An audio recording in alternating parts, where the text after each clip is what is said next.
Man in Bondage by Sri Ramakrishna. The true nature of the Jiva, being, is eternal existence knowledge bliss. It is due to egotism that he is limited by so many upadhis, limiting adjuncts, and has forgotten his real nature. As the snake is separate from its slough, even so is the spirit separate from the body. The self is not attached to anything. Pleasure, pain, sinfulness, righteousness, etc. can never affect the self in any way. But they can affect those who identify themselves with the body, as smoke can blacken only the wall but not the space enclosed within it. The Vedantins say that the Atman is completely unattached. Sin or virtue, pain or pleasure cannot affect it, but they can inflict sufferings on those who have attachment to the body. The smoke can soil the walls, but can do nothing to the sky. Men are of different natures according to the preponderance of sattva, rajas, or tamas in them. Though all souls are one and the same in their ultimate nature, they are of four classes according to their respective conditions.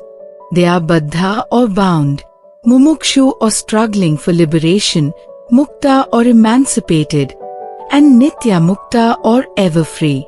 A fisherman cast his net into the river and had a large haul. Some fish lay in the net calm and motionless, not exerting in the least to go out of it.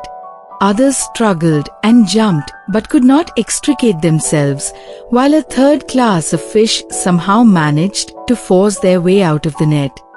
In the world, men too are thus of three kinds: those who are bound and never strive to be free, those who are bound but struggle for freedom, and those who have already attained freedom. There are three dolls, the first made of salt, the second made of cloth, and the third of stone.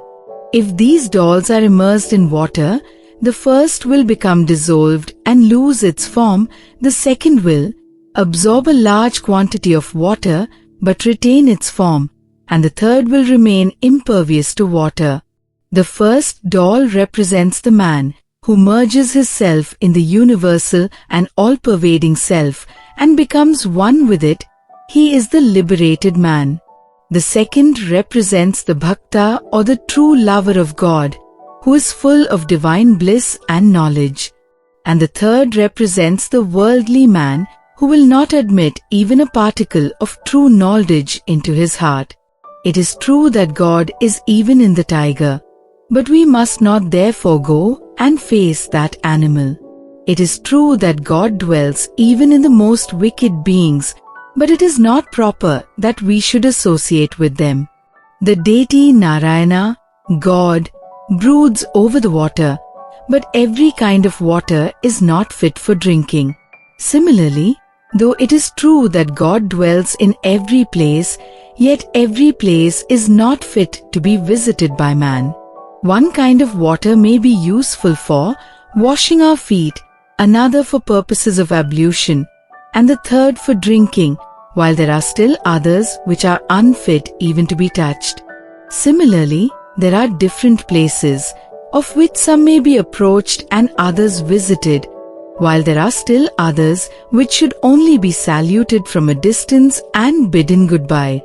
Beware of these men: the garrulous man, the man who is not open-hearted, the man who makes a parade of his devotion by sticking sacred tulsi leaves on his ears, the woman who wears a long veil, and the cold water of the stagnant pool overgrown with rank vegetation, which is very injurious to health.